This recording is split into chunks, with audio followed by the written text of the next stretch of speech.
دا بېباک رایې ګرانو کتونکو دا مهال زما سره نوموړی شاعر نوموړی شخصیت معظم جان معظم صاحب چې کوم دی نو موجود دی. هغوی سره به خبرې اترې کوو چې په دې صوبه کې روان څه دي.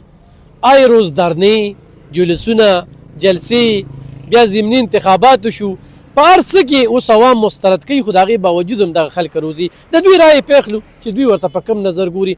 موږ په کوم ماحول کې او په کومو حالاتو کې ژوند تېرو دا ډېر زیات تکلیف دی. بېروزګاري ده، اقربا پروري ده، رشوت دی، کرپشن دی. د دې ژوند د تېرولو هغه هر اړخ چې دی هغه موږ ته بند دی. بل د ټولو نه لوی نقصان د تحریک انصاف د سیاست د ټولو نه لوی نقصان جمهوریت له ورکړ. جمهور چې دی د جمهور قتل یې روا کړ. جمهور یې داسې سټیج ته راورسو چې خلک اسټیبلیشمنټ یې پرې وبخه.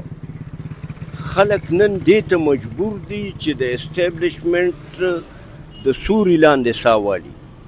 ځکه چې زه یو اړخ ته راته طالب دی، یو اړخ ته راته دهشتګردي ده، بل اړخ ته زه دومره تنګ کړم، دومره په ژوند باندې ستومانه کړم چې زه یې د هغه غېږ ته ور واچولم. جمهوریت ته چې د ټولو نه لوی نقصان ورسو نو هغه تحریک انصاف ودروزه. او د هغې بنیادي وجه دا ده چې هغوی نه په اقتدار کې سنجیده دي او نه په اختلاف کې سنجیده دي. تاسو وګورئ 3.5 کاله دی په اقتدار کې ناست و. تاسو یقین وکړئ چې دا دې سړي به د بشرا بیبي نه تپوس کوو چې زه لاړ شم دفتر ته او که لاړ نه شم، او ته خپل انسو جمع تفریق وکړه چې زما به نن ورځ څنګه یو څنګه به نه اکانومس رپورټ روزانه به ډیلي به ته د هغې نه اخیسته. هغې به ورته وې نن لاړ شه او نن مه ځه، نن دا کار وکړو نن دا مه کوه، نن ملک ریاض پرمټ ورکړو نن یې مه ورکړو. داسې حالاتو کې په دغه کې په دفتر خارجه کې ټیک ټاکرې به ناستې وې، هغوی به ټیک ټاکونه جوړول. دومره غیر سنجیده ماحول و چې کله دوی په اقتدار چې اقتدار لاړ د هغې نه زیات غیر سنجیده شو. دومره غیر سنجیده سیاست شروع شو. خو بیا د حافظ صاحب کردار ته څنګه ګورئ په دغه عمل کې او دا کوم چیلنج چې ورته دي؟ ګوره داسې ده، حافظ صاحب چې د یو سړي په سینه کې دننه قرآن پروت وي، د هغه نه ته د ګناه تصور کولی نه شي.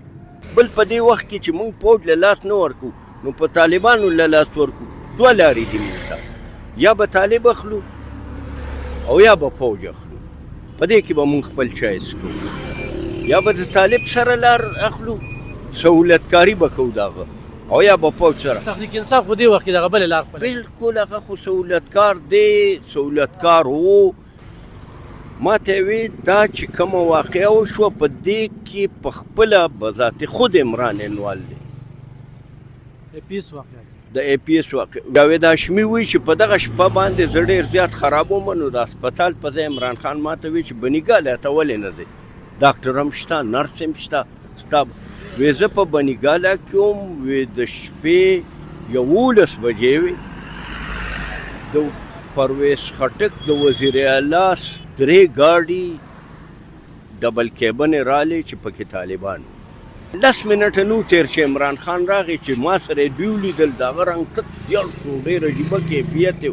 دا د اے پی ایس د واقعې نه یو 3 ورځې مخکې مقصد څه لګه د درنه ختموله 126 دن درنه خو یو ختمولو دوی یو پلانینګ و، د دوی د مخکې نه دا پلانینګ و چې د صدارتي ماحول دپاره ماحول جوړول غوښتل، او په هغې کې فیض حمید چې و هغه پکې مین کردار و چې هغه به آرمي چیف چې لکه دا څنګه چې روس شو الفانه دا ټوله پکې سلسله شروع شوه، دا دی راوسته آرمي چیف به دې شي، زه به پریزیډنټ شم. پرون د اریپور الیکشن شوی دی او الټه دوی وایي موږ سره داندې وشوه. یعنې اوس عوامو ریجیکټ کړي دا کومه درنه چې دی. بلکل ګوره چې کوم ماحول اریپور یا ابټاباد یا مانسیری خپل کړ، دا ماحول دلته لا نه دی، خو دا وخت ډېر نږدې دی. تاسو یقین وکړئ چې دوی به خلک په کاڼو ولي. ډېره زیاته مننه کوم ګرانو کتونکو. معظم جان معظم صاحب په دغه انټرویو کې ډېر لوی انکشافات وکړل او دا په غور اورېدل دي ځکه چې سیاسي اړخ باندې تجربه لري، صحافتي اړخ باندې تجربه لري او د ادب په لحاظ سره چې کوم دی هم د هغوی ډېره لویه تجربه ده او چې څه یې لیدلي نو هغه یې موږ سره شریک کړل. انشاءالله بل انټرویو کې به بیا نورې مهمې خبرې کوو زموږ سره.